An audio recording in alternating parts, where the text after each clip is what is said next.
What an incredible journey it's been.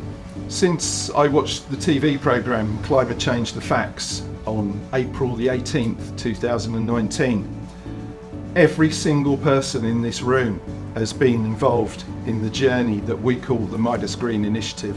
Using our common sense, our pragmatic engineers approach, we've proved that anyone can do this. We're the real deal. There is zero greenwashing at Midas. We are tree hugger auditable.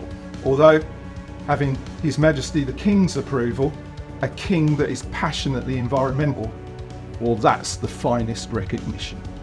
I think the best thing about the Midas Green Initiative is that it's given everyone at Midas and elsewhere further afield the opportunity to prove to their children and all children that we're serious about doing the right thing.